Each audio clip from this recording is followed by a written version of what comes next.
To help us unpack this now, we're joined by the Dean, Faculty of Agriculture, Plateau State University, and former Commissioner of Agriculture, Plateau State, Dr. Hosea Finangwai. Doctor, thank you very much for joining us. I think your device is muted. If you could double check that for us, please, quickly. It's not muted. Are you hearing me? Yes, I can hear you now. Thank you for joining us again. How effective has government policies been in promoting sustainable agricultural practices in Nigeria? Yeah, I want to thank you for this rare opportunity to share with you the issue of food security in Nigeria, which is a critical point of discussion at this moment. Talking about food security, by way of definition, is the ability of every citizen in a given country to access sufficient, safe, and nutritious food. These are the indices involved. And looking at Nigeria as a country, you will agree with me that about 80 million Nigerians are facing food insecurity in Nigeria, representing about 40% of the total population in Nigeria. We want to commend President Tinubu for his Renew Hope agenda in trying to address the issue of food insecurity. His policies are using key strategic approaches to enhance local food production, reducing over-reliance on the importation of food, and making food available, most especially by way of trying to suspend temporarily the tariff to ensure that we have grains and some food items available and affordable to Nigeria is well commended. However, government must match words with actions in addressing the marriage problems that are faced by Nigerians, most especially the issue of conflict and as well displacement, where majority of farmers, you know very well, 80% of Nigerian food producers lives in the rural areas.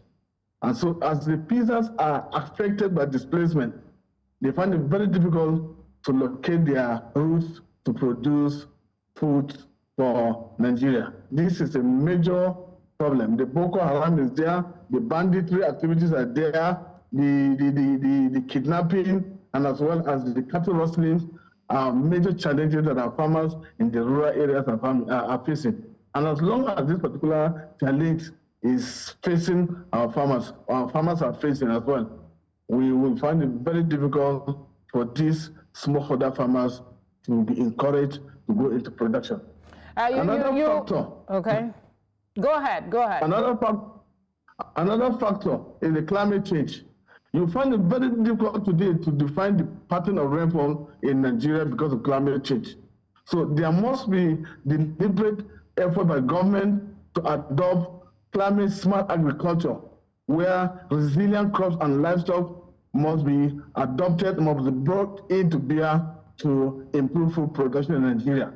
And we have the issue of inadequate infrastructure, rural networking, where input can be taken to rural areas, as well as adequate distribution of food materials, most especially in terms of rural network, marketing, processing, and storage facilities are grossly inadequate. All right, Doctor, because we're time pressed, I'd like you, you just sort of made concise some of the submissions by our respondents in that special report by Chizoba. So I'd like you to talk more a bit, more of an assessment of research and innovation in agriculture in 2024. What areas would you like to see more work being done? Yeah, first and foremost is for government to focus our attention in the area of funding of agricultural researches in Nigeria. Lip services have been paid, and that is the reason why today you will discover in the area of biotechnology, we have actually not been doing very well. However, in the area of climate-smart agriculture, I want to advocate that our researches must dwell on resilient crops and livestock, because we cannot control so much the climate, but however, we can adopt good agricultural practices by way of bringing biotechnologies that can improve the resistivity of livestock so that they can produce well, bring in good seeds and high yielding seeds that can also withstand the pressure of the climate changes.